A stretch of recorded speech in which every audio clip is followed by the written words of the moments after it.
Eric Vincent, what is up, my man? Oh, you already? You know what? Hey, you know what? Let me join you. Let me Hey, join you. yes, Let's yes, get that sir. blue Kool-Aid It's going. time, baby. And you know what? I'm even gonna one up you. I'm even gonna Got one up another you. one. Let's Oh, we go. brought that. Yes, we are officially Let's back in Hard Knocks go. mode. Let's go. We are Yes. hard knocks ready, baby. This is Beyond the Box. I am AJ Reilly, all about representing that grit tonight. He is Yep. Eric Vincent, representing the wrong sport, but still ready to talk football. Let's Always remember talk Detroit though. about a team that is on a 3-game winning streak. Eric, a Say it again, 3-game winning streak, man. and they went into East Rutherford, New Jersey, and they dominated. Dominated Yes. a team that was 7-2, a team that had the best running back in all of football, Yep. and my man, second road win in a row, third win in a row. We might have ourselves a football team. Is this not what we kind of thought we were gonna get? Is this kind of now taking shape of what we thought we were gonna see? To an extent, maybe it is. Maybe Let me it take a sip. is. Yeah, you need to take a sip of that. I'm gonna take Go a ahead. sip too. We're drinking the Kool-Aid tonight, boys. We are drinking the Kool-Aid tonight. Listen, the Detroit Lions go into the New York Giants, East Rutherford, New Jersey, and they laid the smack down. And Ryan, we already got the haters coming out. Listen, Ryan, we get it, okay? No, We Ryan. get No, Ryan. We ain't calming down. No, absolutely not. These are All the right. games and the moments we don't. Let's peel it back. We'll get to that in a second, Ryan. We'll get there. We'll get there. Yes. We'll get there. We got Ken Fisher calling it now. Lions 31, Bills 24. We're gonna get Okay. into all of that. But we Yes. wanted to have a little fun right off the rip. Let's rip some grit. Let's drink some blue Kool-Aid and let's talk about this question. And before we do, I want to remind everybody, don't forget, toss your comments, questions, concerns, shade that you want to throw at us. That's okay too. Throw it all in the comments because we would love to interact with you. Here is the question we're going to start with tonight. What does this 3-game winning streak mean for these Detroit Lions? Eric Vincent, you are up, my friend. To me, I focus on what we know for certain. We need to take baby steps to an extent with our expectations. Ryan said, calm down. You shouldn't be calm because the Lions played 4 quarters of consistent football Yes, for the they third did. straight time. This is the third straight time against teams that matter, against games that are important. This isn't in a moment where you're already in draft mode. They're still playing important games, and you're doing it in convincing fashion. You didn't win this by a last-second field goal. You didn't do this by just barely escaping away from the almighty Daniel Jones. You put him in a blender and you executed a game plan where you had to make him beat you, which is impossible. When he has to be the hero for the Giants, that's what happens. You bottled up Saquon Barkley to 25 yards rushing. You should not be called right now, Ryan. You should be hyping every way possible for what you've seen over these past 3 weeks. Holla if you hear me in the comments. I know I'm not alone on that. I'm hearing you, and you hit the nail right on the head. They did exactly what you're supposed to do. They made Daniel Jones beat them, and guess what? He couldn't. No. He could not beat them. And yeah, it looks like he, threw for 341 and he had, this great day, but in reality, like, he did not have a great day. No. He threw 2 picks. And Ricky hits the nail on the head. They're learning how to win. Young guys stepping up. Yes. Your lockdown corner went down with the concussion in the first half. Did not play the entire second half. And yet your defense really did not miss a beat after that. And in fact, was it Will Harris that forced that fumble late in the game when they're and recovered by Hutch? Yeah. Yep. And so here's what it means for the Lions. In my opinion, okay? Mm-hmm. And again, this is fans' take on what I see from this Lions team. Number 1, it means that they're learning how to win, like Ricky said.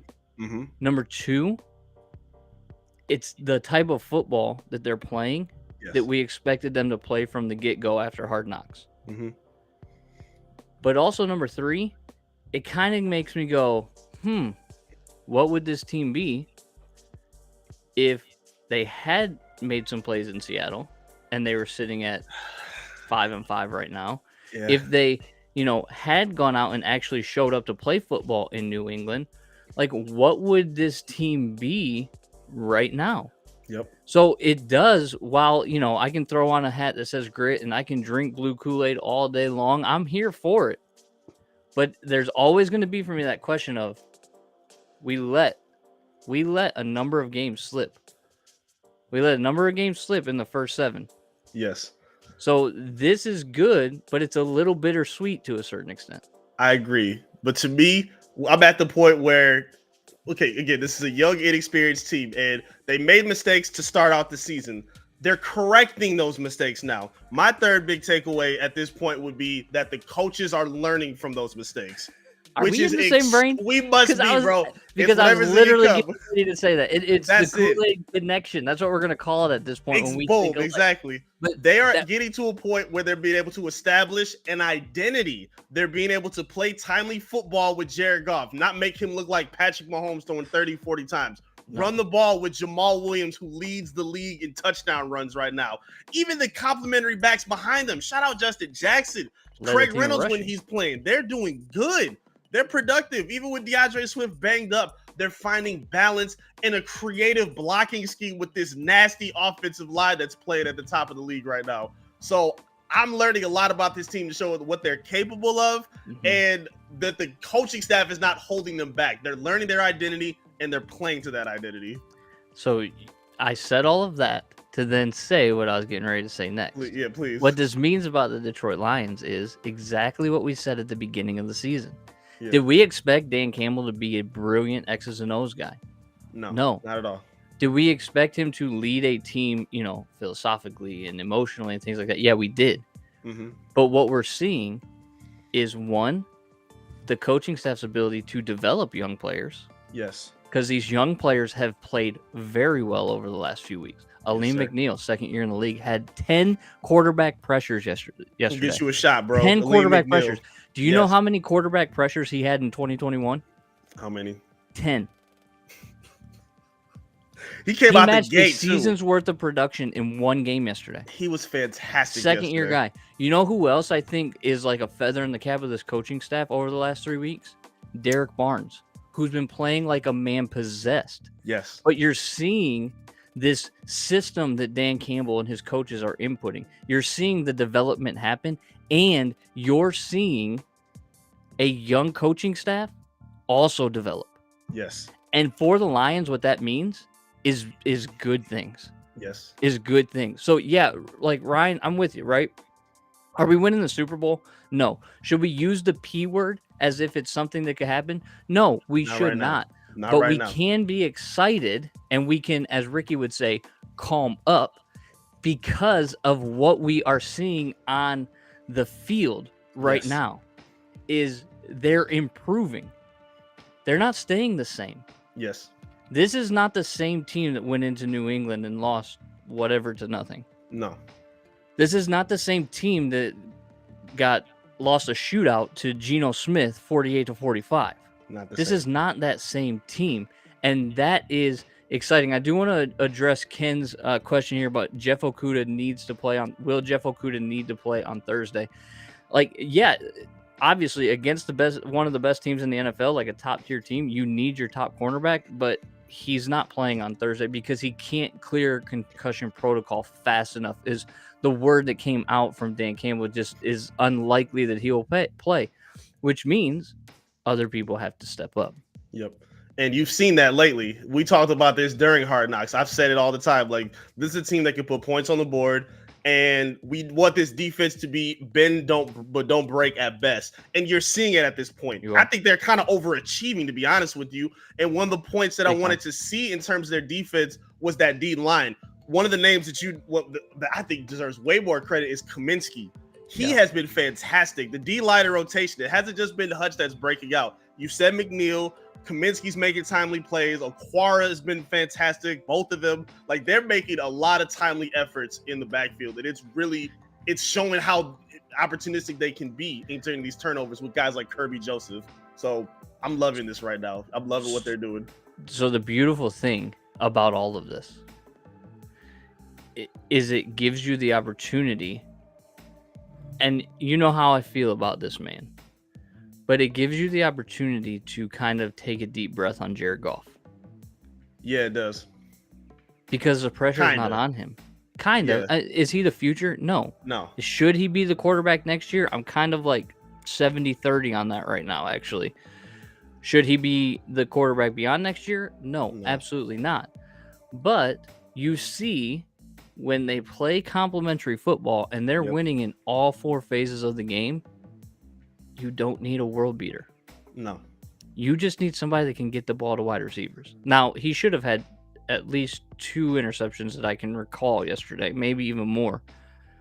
But he did enough. I think he was 17 for 26 for 160 yards. Like, not phenomenal. Right. But serviceable. Right. And when he doesn't have to carry a team, that's actually when he's his best. And I'm hoping they stick to that when Jamison Williams is back on the field, because I don't want them getting cute. They already tried too many bootlegs with Jared Goff rolling out with deep shots. We saw when he tried to force one to DJ Shark in double coverage and it didn't go nowhere. That was one of the 2 that should have gotten picked. Should have gotten picked. If they need to stick to what's been working, run the football, use that nasty O-line that's been putting everybody in their behind. They're doing fantastic this season outside their penalties. Keep that going. Keep playing complimentary football, and you see how productive they can be. It's that simple. It's that simple. Don't beat yourself. That's it. Can I give you 2 very interesting statistics? Please do. I love them. Do you know the club that Jamal Williams joined yesterday? Ooh, no. What did he do? He is one of 3 running backs in Lions history to have 12 rushing touchdowns on a season, joining Barry Sanders and Ernie Sims. Ernie Sims? Yeah. Not Ernie Sims. You mean Billy Sims? Billy Sims. Ernie Sims is a linebacker. Ernie's the linebacker. Billy Sims. Yeah, whatever. Not Billy. Not Ernie. Not Ernie. It's been a long day. Billy Sims. Okay. The other number 20. Yes, the other number. Okay. The other number 20. Yeah. Yeah. That I find he's been phenomenal. And we're at the 10-game mark? Yeah. That's unbelievable. Week 12 is this week. And here's the other interesting statistic for you. Kirby Joseph has how many interceptions on the season? I know what you're going to say. Which means that he has caught 3 passes. Do you know who that ties him with on the year? Kenny Golladay. Kenny Golladay. I saw that tweet and it just rolled. Yeah, that's courtesy of John Neo there. He came out with that one. I'm not going to take credit for that, but you saw the crowd explode when he made that catch. Like it was. I heard it on the radio. I was actually listening on the radio. But bro, Dan Miller hilarious. was like, I think that's half of good catch, Kenny, and half of it's about time, Kenny. I'm like looking around. He wasn't even on the field to start off. Then he makes that catch. And everyone, woo! What just happened? Like, he does have hands that work. Oh my goodness! Oh my goodness! I cannot believe what's happened to this man. I hope he's using that money well, because what has happened to him is just absurd. Well, it was already crazy. He chose New York to go in the first place, but at the end of the day, you got to say, you know what? Matthew Stafford made that man a lot of money.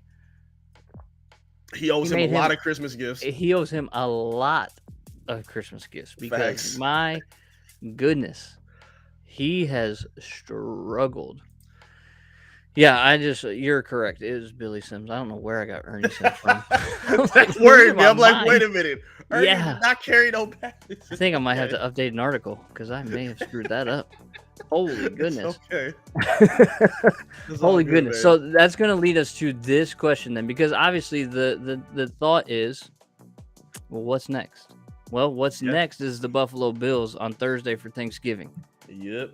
Given what they've done recently, and we already know that Kim Fisher's saying Lions are going to upset the Bills. Is what they've done over the last few weeks, enough to give you reason to believe that this team can beat the Bills? Do I think it's possible for them to beat the Bills? Yes. I think they've done enough to show that it's possible because a lot of these games that they've shown that they're able to compete at the very least with anybody as long as they're not beating themselves. No penalties that are killing drives, no drop passes, no just dumb mistakes, fumbling the football, bad passes from Goff. As long as you're eliminating the mistakes, you can at least stay in the game. I want to make the point though. While I do think they can compete, I don't think them beating the Bills has to be a verification that they're for real. I think these last 3 games have shown a lot, and I don't want people saying if they come get waxed or they lose in a game against the Bills, it doesn't mean these last 3 weeks are for nothing. That's true. I think that's important. Like I think it's going to be a tough sledding against the Bills because they're still a great team and they motivated off what's been happening with them the last 3 or 4 games. So I think they need to come in highly motivated. It is possible at home on a short week. It's not going to be easy, but I think going forward, it's important to remember that the last 3 weeks are still valuable for what this team is building. They are valuable, and I agree with you 100%. If they go in and they do not, perform well, I don't know. If they do not, win the game and it's not even close, you can't throw away what happened the last 3 weeks. No doubt about that. No doubt about that at all. But you want to see them be competitive because if we're going to be realists here, let's be realists here for a second. They beat the Packers. We're not very good. Well, they don't have the weapons, right? They're not the Packers of old. They beat the Bears, who are not a good football team. Right. They now beat the Giants, who, they were 7-2, but were they really a 7-2 team? Not to me. I didn't buy the record. So, and I don't want to take away anything that we saw from the Lions. You still had to beat the opponent in front of you. For sure, they've done a great job of doing that. Mm-hmm. Make this a 1-score field goal game against the Bills, and I will wear the hat, the sweatshirt, the sweatpants, the Kool-Aid, you know what I'm saying? Like, I will buy in 100% at that point. Yep. I'm about 85, 90% there right now. I don't think they're going to win Thursday. Okay. I think they go to 4-7. Mm-hmm. And I'm okay with that. Me too. Because at the end of the day, they have the Jaguars after that. They have the Vikings, who proved they are beatable. I mean, we should have beat the Vikings earlier in the season. Yep. They have the Jets, who I saw a tweet. They were gaining 2.11 inches per play in the second half on Sunday. And thinking about replacing their quarterback already. They had some mess in New York again. Then they have the Panthers. Yep. Then they have the Bears. And then they have the Packers again. Yep. So do the Lions need to win on Thursday? Yeah, they should. They need to win every game. Right. But is it the end of the season if they don't? No. I just don't want to see them lose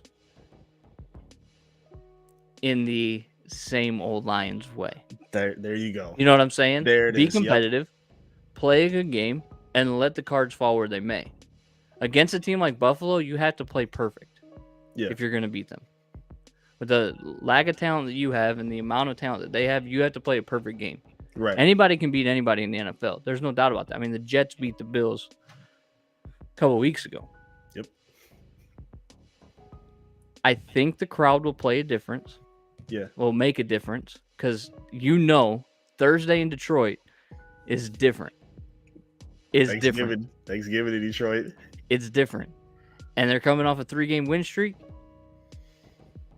Who knows? I will be pleasantly surprised. Let me just put it that way. Yeah, I'm 100% with you. I don't think they're going to beat them either. They've struggled with mobile quarterbacks all season. If you can struggle with Jalen Hurts, you're going to struggle with Josh Allen.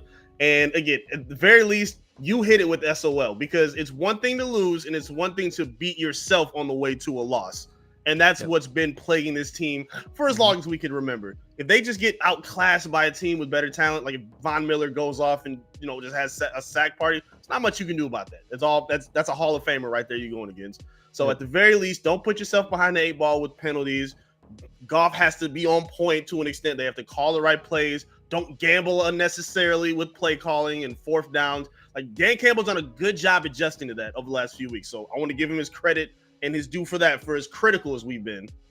But you got to do it consistently. You got to do it consistently. And Ken hits the nail on the head. I mean, you got to establish a run game. And listen, one of the most overrated stats in all of football is time of possession, in my opinion. Talk about it. Because does it matter how long you possess the ball if you're putting points up? No. It does not. If I can go down and score at will, I don't need to hold the ball for 20 minutes. I think I disagree with that.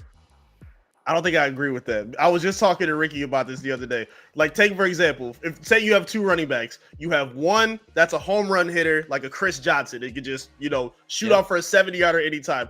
Or you have a Le'Veon Bell who can just grind you for 15 yards, and then you keep chewing time up off the clock in the fourth quarter, and you get that defense tired. I'd rather have the one that's taking time off the clock, and you make that defense more tired by running and putting them on their heels against their will. I think that does kind of matter to an extent in football. There's a give and take. There's a give and take for sure. But I'm not going to sit here and be like, I don't want to score because I need to possess the ball longer. But what if you're playing like Pat Mahomes? Like, you just saw that with the Chargers last night. They came down, scored quick, but they gave just enough time with the clock to give Pat Mahomes one more crack at it. There's give and take, right? Okay, all right. There's give and take. Yeah. And having made the statement that I just said, hear me when I say it all is situational. Of course. So, like, we're going to talk about Michigan and Ohio State coming up, right? Mm-hmm. This is a perfect example of that. You do everything you can to limit the opportunities of Ohio State's offense by possessing the ball. Okay. And I don't see this Lions and Bills game as much different. All right. You control the ball, like Ken is saying. Establish your running game, timely passes, play action off of that, and keep Josh Allen on the sidelines. Yep. But generally, I believe that time of possession is overrated. That's an interesting take. It's just situational. It is, of course. Football is situational, period. I just think it's important. If you can keep a high-powered offense off the field, you do it by ball control, running the football, and playing smart, and keeping the defense tired and on the field as much as you can. Okay, so Eric, we have 1, 2, 3, 4, 5, 6, 7 games left. Okay? Okay. And I'm going to actually share my screen here. Okay. Because I want to kind of give our rest of the season projections. Our too early projections? Okay. Rest of the season projections. Okay. And we're going to do it like this. Let me get the overlay off. There we go. Okay. So if you see here, we've got the Bills this Thursday, then the Jaguars at home, the Vikings at home. The Lions are then traveling to the Jets, a stadium that they just won in this Sunday. Yep. Then they're going to Carolina and the Panthers. Then they're going to the Bears, or the Bears are coming to them, and then they're going to Green Bay. Okay. So that's 1, 2, 3, 4, 5, 6, 7 games left. Okay. They sit at 4 and 6. Where do they finish the season? I want to go one by one. By one. Go one by one. The Bills at the. Go ahead. I'm gonna try to keep track of this as best I can. You gonna write it out? We gonna put this on the board? All right. Yeah, we can put it on the board because I'm already only because y'all asked for it. Oh, yeah. Okay. All right. I'm already beating you in the weekly predictions, anyways. I got the win of the week by picking Detroit over Chicago, so I'm good with that. That was 2 weeks ago. You weren't here last week. No problem. I'll take that as my dub of the season. Go ahead. All right. So against the Bills. The Bills, I think, are going to be too much. Again, I'm not expecting much because this is still a highly motivated Super Bowl contender. So I think they're not. I don't think they're ready to compete with a team like the Bills yet. So that's I'm with you. So we both have them at 4 and 7. Okay, then the Jaguars come to town. Jaguars are so fraudulent. I'm not sold on Trevor Lawrence yet. I don't care for this offense. Nothing about them has been like optimistic to me when I'm watching the Jags. That's a win. They can get the Jags in a comfortable lead. I think. Vikings 5 and 7 at that point in Detroit. They're going to be the Jags. We both have them at 5 and 7. Then okay.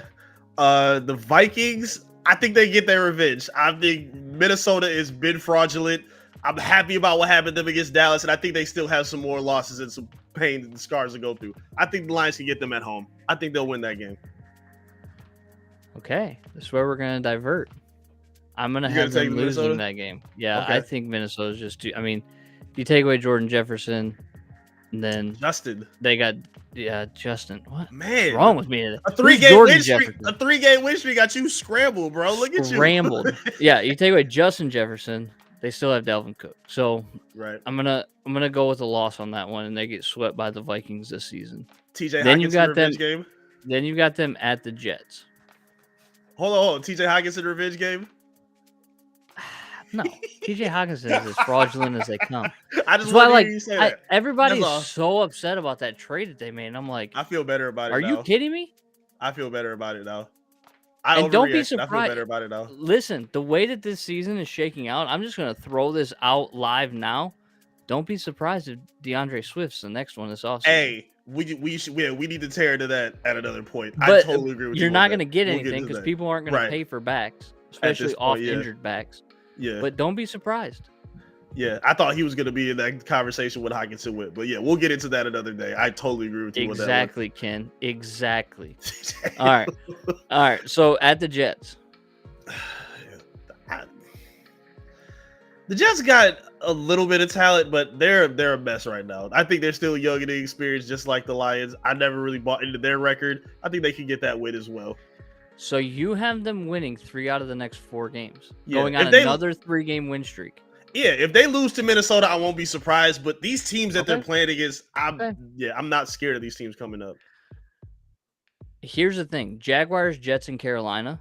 Yeah, They're going to lose one of those games because they Yeah. are going to lose a game that they should win this year. right. Like the rest of the season, they've already lost plenty of games that they should have won. Okay. I'm going to have them beating the Jets though. Okay. Okay. So I've got them at 6-8. You've got them at 7-7. Okay.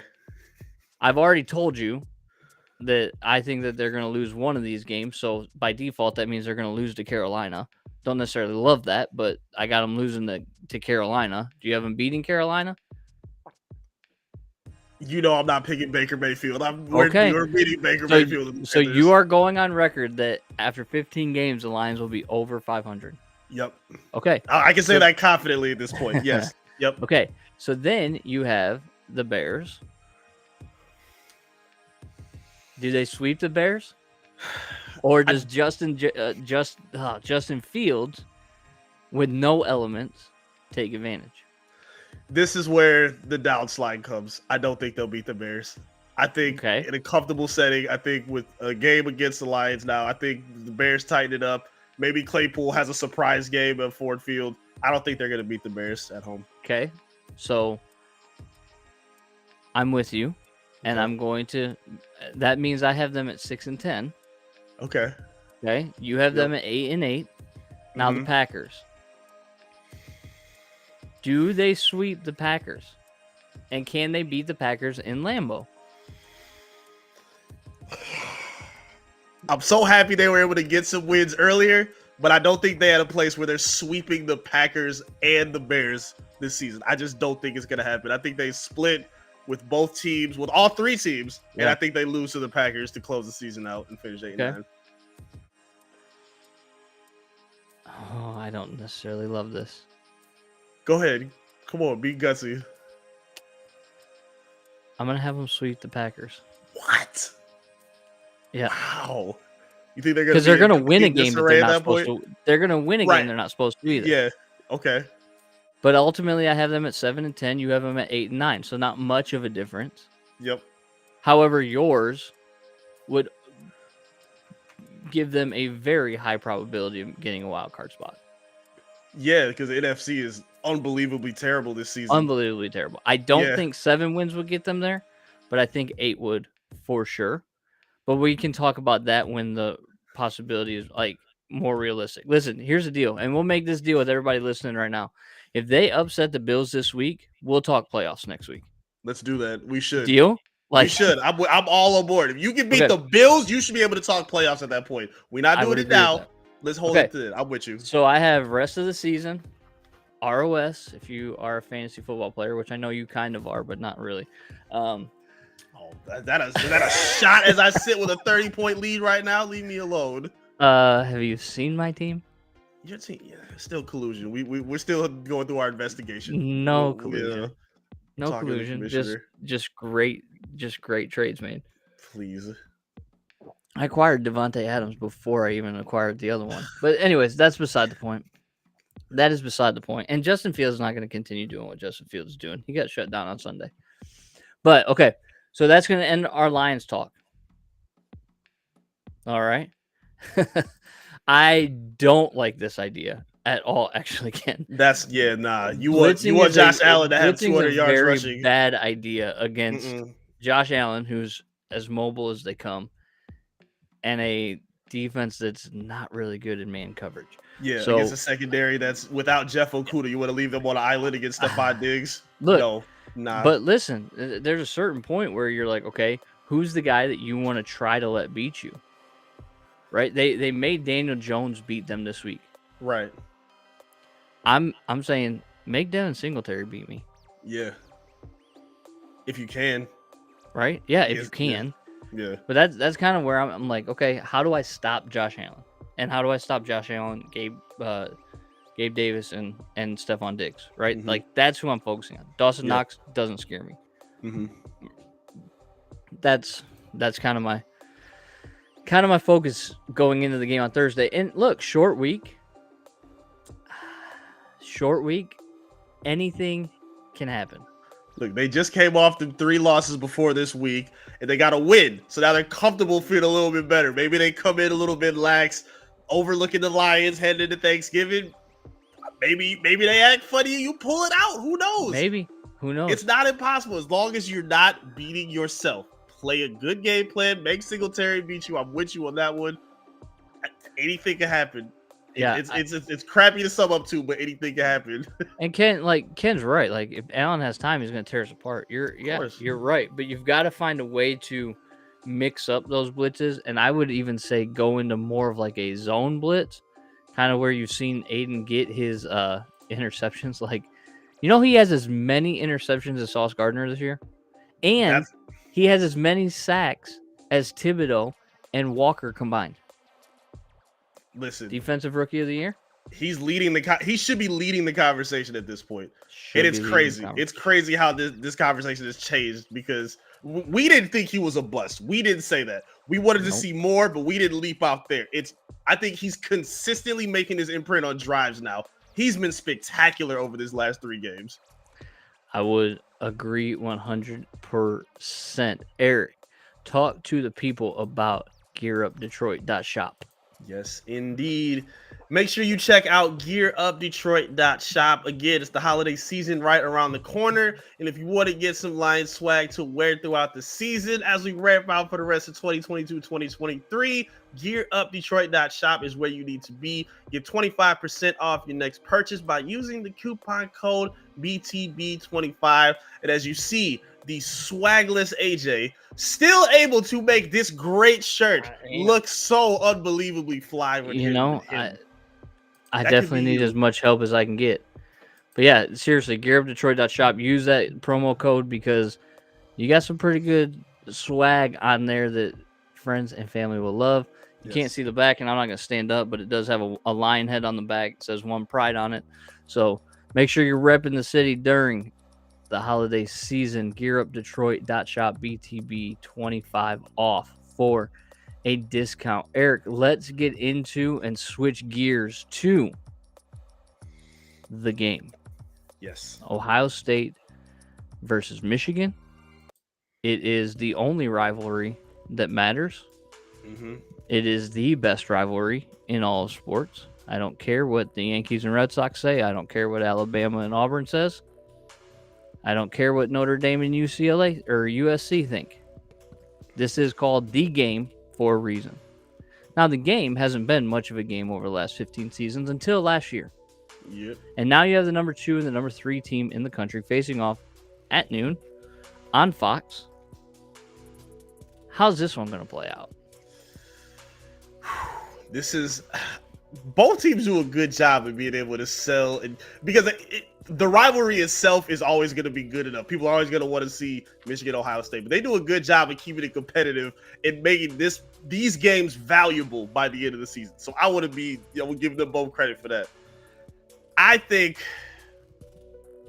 and this is objectivity, I think the magic comes to an end for Michigan.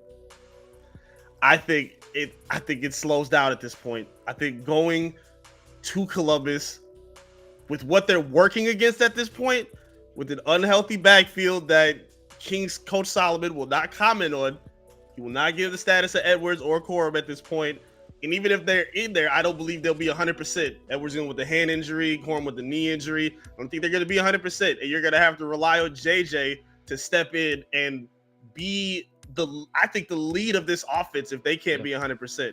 And I don't think that's Michigan's identity. So I think in any other game, like they just did against Illinois, it's a W for them. But against Ohio State with stakes on the line, I'm having a hard time picking them. And I think the magic runs out this week. I think it ends on Saturday. How bad do you think they lose? I don't think it'll be a blowout. I don't think it'll be a blowout. I think maybe it gets to 10 points. Maybe Marvin Harrison pops one at the last second from Stroud deep. But I think they'll be able to keep up for maybe 3.5 quarters. I think, again, if it has to rely on JJ to be the man to make plays, I think they're going to struggle a little bit. They showed a bit of that against Illinois. So against a team like Ohio State with these stakes on the line, I don't see this being in Michigan's favor at all. Okay. If they keep it to 10 points or less, let's say that they lose by a touchdown. Okay. They're a one-loss team, not going to Indianapolis for the Big Ten championship. Do they still make the college football playoff? Yeah, they should. I think they've done plenty to establish that at least. Now, if they get smacked by like 30, then maybe you have the conversation of them not being in. But at this point, if it's a 10 point, if you said 10 and under, they absolutely should be represented in the playoff spot. No question about it. That I do agree with. Okay, good. I'm glad that we've established that. We're good? Yes. Yeah. It's hard to disagree with you, to be honest with you. The firepower of Ohio State concerns me. But Michigan's defense this year is really good. Okay. I'm not saying that they're going to make a huge difference in the game. And truthfully, if JJ is the one that is solely relying on in this game, that makes me nervous because I haven't really seen it. Now, That was one thing that I actually appreciated about this Illinois game and the way that it played out because it put JJ into very uncomfortable positions. Yep. And he did some things very well, and he did some other things that showed his youth. Mm-hmm. As one of my friends said, they crammed an entire season's worth of situational football into 3 quarters. Yeah. Which is true, right? And there's no better teacher than experience. Exactly. This game will be solely dependent upon Blake Corum and his left knee, in my opinion. Yep. If he is 90%, Michigan doesn't lose by more than 3. Okay. With the possibility of winning. If he and Edwards are healthy and both 90%, Edwards is a nightmare matchup for defenses. Yep. When you talk about how he could go to other programs and be their starting wide receiver because of how talented he is on the outside, it's a beast. He's a nightmare matchup. Yep. You also are going to see a lot of wrinkles on Saturday. Yep. I will not be surprised if you see a ton of wrinkles from Michigan. Yep. And Michigan's going to be ready. Now, whether or not they execute is going to be a different story. If I had to put like a bet down, I'd say Corum probably plays at about 85%. Okay. Still probably racks up close to 100 yards, maybe even a touchdown. Mm-hmm. But Michigan will most likely lose by a touchdown, is my thought. I don't think it gets to a double-digit deficit. I don't think they lose by double digits. Mm-hmm. But it just, anytime I feel like this uneasy about how the game is going to go, it usually means that it ain't gonna end up in Michigan's favor. Right. Now, like Maximilian kind of hits it on the head, right? Like, he's concerned about the passing of JJ. He missed some easy throws. He's concerned about your passing. Well, he should be concerned about my passing because I haven't thrown a football in 17 years. JJ. Yeah, JJ. We got you, Max. But I mean, Max, it was also a very windy day. However, I'm not going to make an excuse because I mean, I'm watching and I'm like, dude, your mechanics are all wrong. Yeah. Overstriding, dropping the elbow. Like, there's a lot of issues there that need to be cleaned up. But I don't know. But I agree with you. I think if this one's close, I think Michigan still has a very legitimate case for the college football playoff, especially with Tennessee losing a second time. Yep. Oregon has 2 losses now. TCU is going to be the only bugaboo, but I mean, do you take a 1-loss USC team or a 1-loss Michigan? Yeah, it all depends on how they play this game. This is going to say a lot. It's going to say a lot, and for the first time ever, hopefully the Big Ten will rightly have 2 representatives in the college football playoff. Because, truth be told, the loser of this game, whoever it is, and really truly by any score, in my opinion, deserves a shot. Okay. Like, they are, like, these 2 teams are 2 of the top 3 teams in the country, regardless of how Saturday goes. Right. I think we're looking at a position where Michigan's had an elite defense all season, and they haven't been in positions where like it's been a JJ turnover and it's put them against like a red zone or something like that. I feel like that could be the tide of this game. If they're going to rely heavily on him and the receivers to create separation like a Ronnie Bell and a lot of the other receivers they have, like they did a good job of not sometimes even at the end of the game creating separation, but JJ was missing some of those throws too. And they were up in a position where they weren't getting open. And missed some pretty big reads, too. Absolutely. Like wide open tight ends in the end zone that he wasn't throwing the ball to. Sadly, this is going to determine a lot. I don't want to say this is going to determine his season, but these are the games that you really put a stamp on who you are. Like he hasn't had to face up against a pressure defense or expectations like this. But he also may not have to because Ohio State's rush defense is not fantastic. True. I mean, Maryland took them to the brink on Saturday. And we're a better team than Maryland. If their run game was healthy, I'm picking up Michigan by maybe double digits, honestly. Yeah. Having the 2-headed monster that they had, being able to rely and lead on that, especially against a team like Ohio State, I swear I would have picked them by double digits. But considering neither of them are healthy right now. Yeah, that Corum injury was so weird, too. Man, it didn't even look like he got hit. Like, that was so... I don't know. I don't know. Ken makes a good point about USC. Like, they played 2 ranked teams to finish, but they got to win the Pac-12. They don't win the Pac-12, it doesn't matter. They do. Because if they lose in the Pac-12 championship game to like an Oregon, then that actually works out to the benefit of the Big Ten. Exactly. A good, interesting thing, and I want to get your thoughts on this while we're talking about college football. Unfortunately, on Saturday, Hendon Hooker tore his ACL. Mm-hmm. Tennessee lost, second loss. He's going to be out for a while. Does that work out in the Lions' favor? Because I haven't heard anybody talk about this, but like, what are the chances that he's there in the 5th round next year? You're not wrong, but what makes me mad about it is it's another injured player that you're going after. It doesn't matter. You have Goff next year anyway, and most likely you're going to be paying Goff next year. I mean, at this point, if you're continuing to win ball games, like Jared Goff, that's why I said I'm like now 70-30 on this whole thing because I think he's coming back.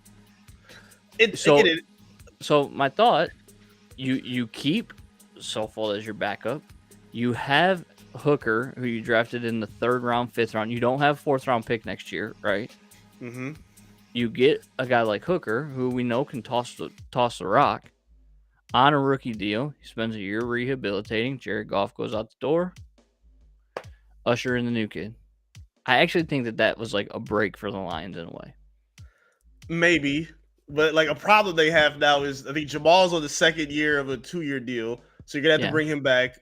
Maybe. Swift, we just talked about Swift. We don't know what his future is at this point. No. We realistically don't know. And a lot of the other guys are expendable. So now running back is becoming a need. And while quarterback may not be a need right now, it's gonna be for your future at some point. You're not gonna be able to keep re-upping on Goff and I guess franchise tagging him or whatever you end up You have doing. 4 picks in the top 65 next year, though. You do, and you need to hit on those picks. Right. I think if they put 3 quarterback in one of defensive those picks and a running and back. a quarterback, or a running back, and a running back, and then you get Hooker in the 3rd round. Okay, I wouldn't hate that because you're then at least investing in this defense, which they need at this point. But I do think quarterback needs to be a need addressed at this point. And I also think you try to sign Jamal Williams to another, deal, 2-year deal, 1-year deal, 2-year deal. Just bring him back for, he's not gonna get starter money. No. I think he likes being in Detroit. He is the prototypical Dan Campbell football player. Mm-hmm. You bring him back, even if you reward him for an extra year. Sign him for 2 years. Like, that's not a bad thing. You can work with He's that. not going to be an every down back, but he doesn't need to be. You get, Justin Jackson. Yeah. Justin Jackson carrying the load, right? Like, I don't know. It's just something I wanted to toss out there before we got back to our schedule for the It's day. okay. It's a comfortable draft discussion. It's okay. Yeah, I know it is. But before we head to our week 6. What is wrong with me today? Man, I'm calling in somebody, bro. What is going? You all right, man? Before we go to our week 12 picks, I do want to remind everybody, wherever you're at, follow Detroit Sports Nation on social media. Facebook, Twitter, TikTok, Instagram. Follow Detroit Sports Nation for the latest Detroit sports news because we cover everything. You can also follow Beyond the Box on Twitter at Beyond the Box DSN. And Eric and I will be over there interacting with you. Let's get to our week 12 picks. Eric, Vincent, just to recap, over the last 2 weeks, you were not here last week. So week 10, Eric, you went 2-3. I went 3-2, which tied us up. Last week, having Matt pick for you, you went 3-2. I went 4-1. So I have a game lead on you now. Okay. Appreciate it, Matt. Yeah, I mean, Matt, he picked we both picked Chicago against Atlanta, and then he picked the Giants over the Lions. And I broke my rule, Eric. I broke my rule. Your fantasy rule? Oh, no. No, not that rule. The rule that I wouldn't pick the Lions until they showed me something. Oh, okay. So I really wasn't still sold on it because of the way that they had beaten the Bears and the Packers, but I picked the Lions and it got me the game lead on you. There you go. Okay. All right. I'm okay with that. It worked out. It worked out quite well. You did pick the Lions against the Bears, so that's what got you a game up on me. So what we're going to do is we're going to pick all 3 Thanksgiving Day games. And then I got 2 other matchups on Sunday, okay? Cool. So we're going to start in the game that happens after the Lions and the Bills because we always pick the Lions last. Yep. The New York Giants, who we just saw, at the Dallas Cowboys. At Dallas.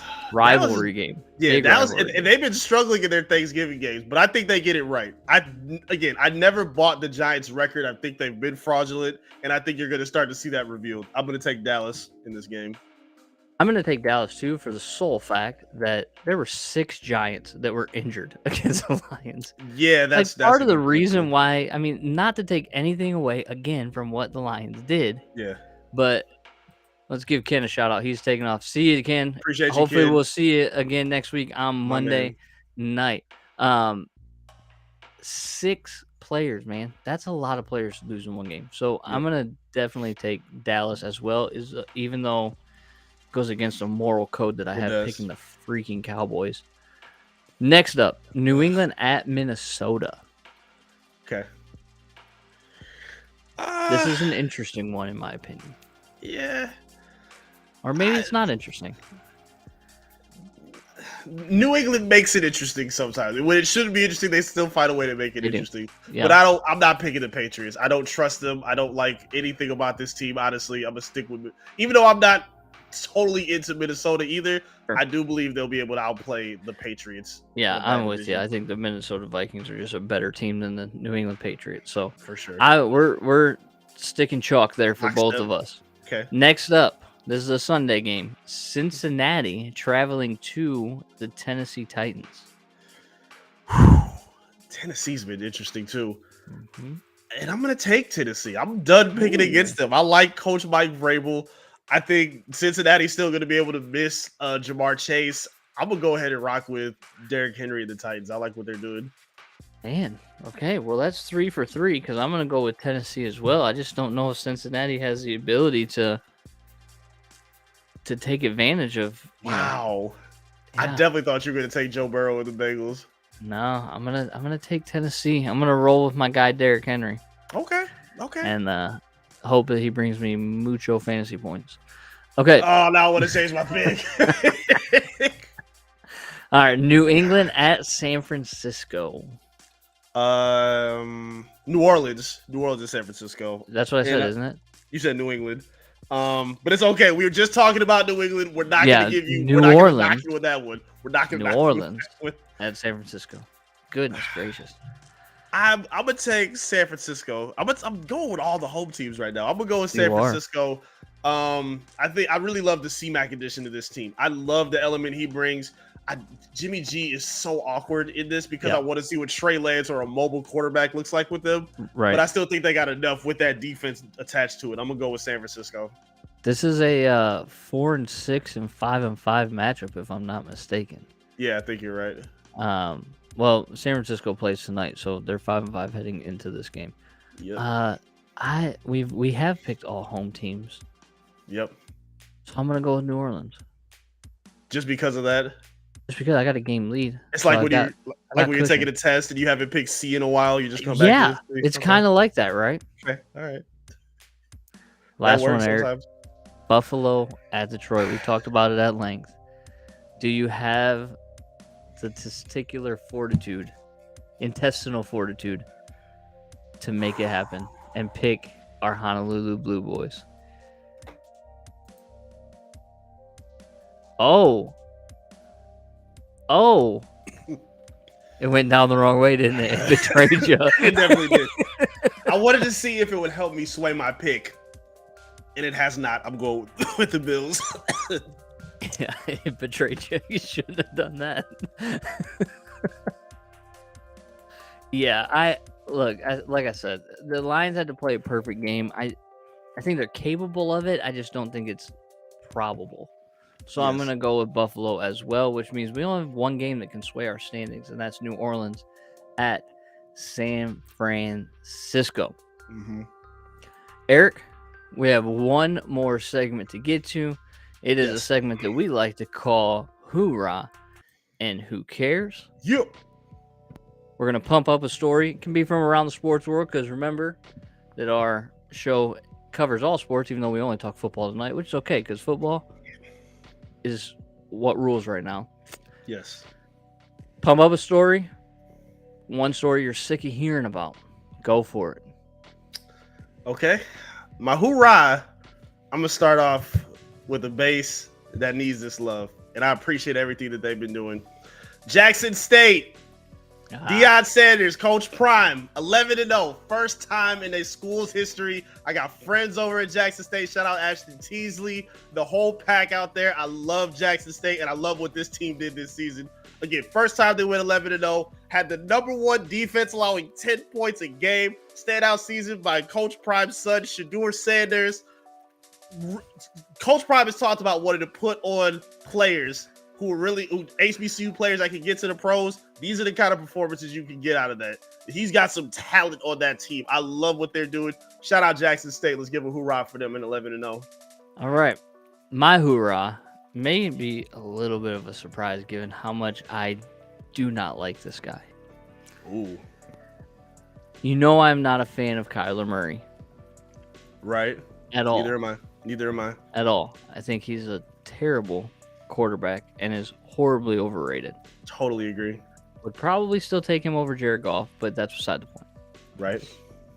There's a story on ESPN today about a 12-year-old boy named Hector Nally who has cancer.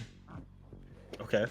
And reached out, through Instagram because Kyler's his favorite player. Mm-hmm. Telling him how much of an inspiration that Kyler is, and he watches all of his highlights and stuff like that. Yep. And I want to pump it up because Kyler did the right thing. Yep. He responded. He sent the boy a video, talked about flying him out to Dallas, getting him out to Dallas to have dinner with him and run some routes and hang out and send him a signed game-worn jersey. And I think that kind of stuff from athletes, when Kyler gets a lot of flack for playing Call of Duty, right? At least he put the controller down long enough to do the right thing here. And I want to pump that up. And I'm proud of him. And I want to say, you know what? Hoo-Rah to you, Kyler Murray, for at least making one kid's day. Good job. He challenged him to Call of Duty too. Probably. He said, "Yeah, great time. Hey, if you want to here's my gamer tag, bro. Here you go."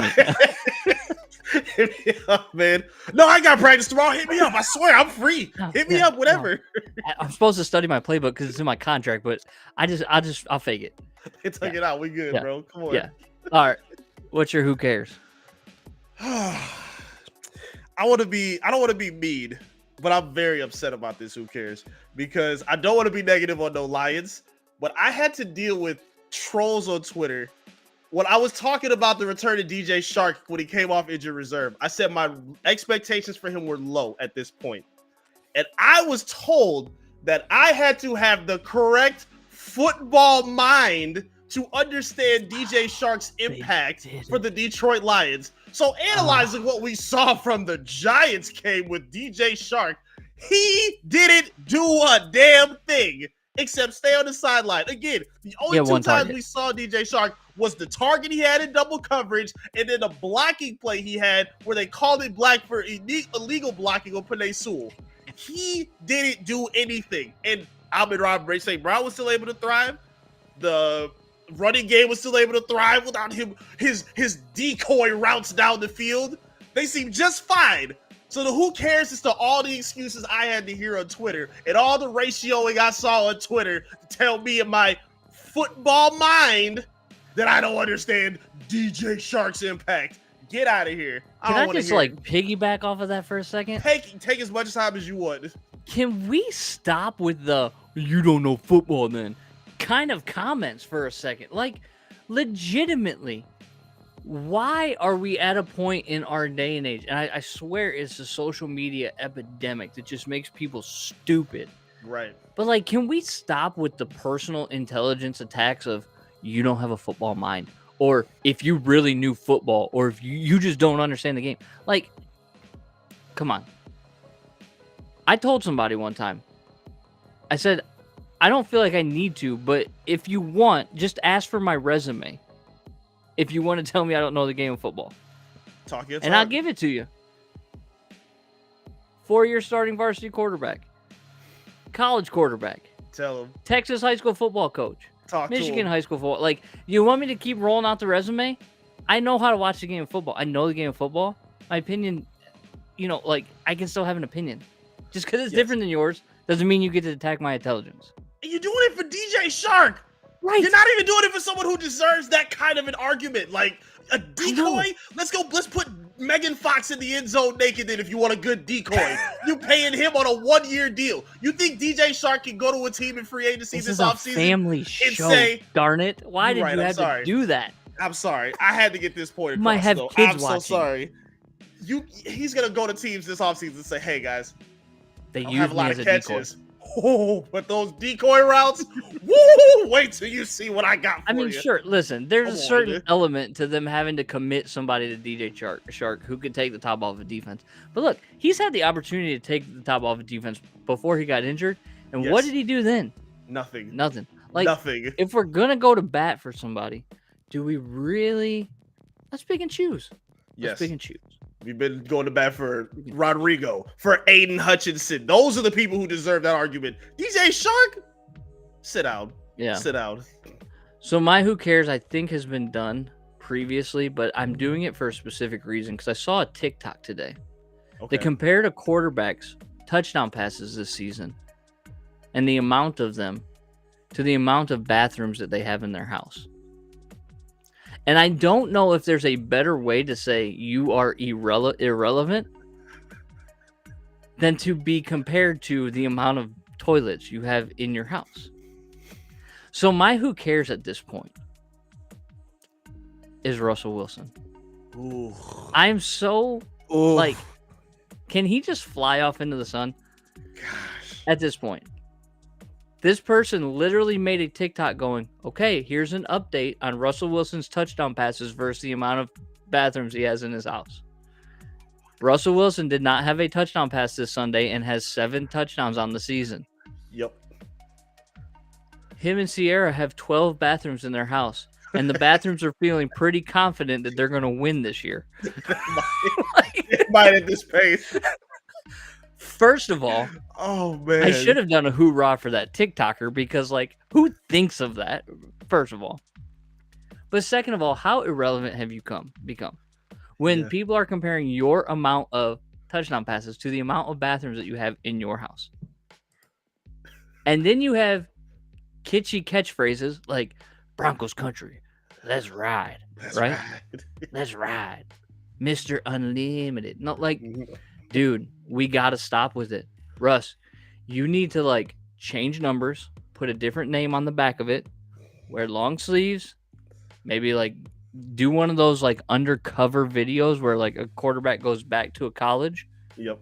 That's how you need to play this Sunday because, dude, you're who cares at this point. Yeah. Not to mention you ruined my fantasy season, but that's beside the point. Yeah. A lot of people got to be heated. Yeah. Russ went from a sympathetic figure by seeing how much the Seahawks and Legion of Boom hated him, but now seeing how he's played, the annoying stories of you doing high knees on a plane, getting an office in the locker room. Bro, who do you think you are? And this is what you giving him in return? Oh, yeah. Oh, Russ. Yikes, like, I get, like, okay, I somewhat understand, like, the workout on a plane to an extent, not high knees and squats and all that, but like crazy. Like, okay, there's nothing wrong with standing up on a plane and stretching. Yes. Right? Like, that's a long flight to London. Yes. But my goodness, man, if you're gonna give all these sound bites, you gotta do something more than have less touchdowns than you have bathrooms in your house. At the end of the day, that's what it boils down to. Like, Russell Wilson, I get there might have been an adjustment, man, but you are extremely limited. You've made Broncos country hide, and you're terrible. It's a bad year for Russ, man. It's a bad year for Russ. Bad year. It is an absolutely bad year for Russ. Eric, I would love to keep talking beyond the box, but it is time for us to head out. You're going to pour yourself a little bit more blue Kool-Aid. I still have a little bit left to drink, so I'm going to not pour anymore because I'm getting a little, uncomfortable with myself and how, supportive I've become of this team. I hate to be that fan, but, like, I'll drink go out and beat the Bills, okay. and I will down a gallon of blue Kool-Aid. Yeah, we're gonna shotgun some bottles and beat the Bills at that point. No doubt about that. Eric, we will be back next Monday night to react to the Thanksgiving game against the Bills. Hopefully an upset for our Lions. Who knows if we're still wearing the grit hat or not, but it is on tonight after a 3-game winning streak. Eric, have a great week. And we will see all of you next Monday night at 7 p.m. I'm AJ Reilly. He's Eric Vincent. This has been Beyond the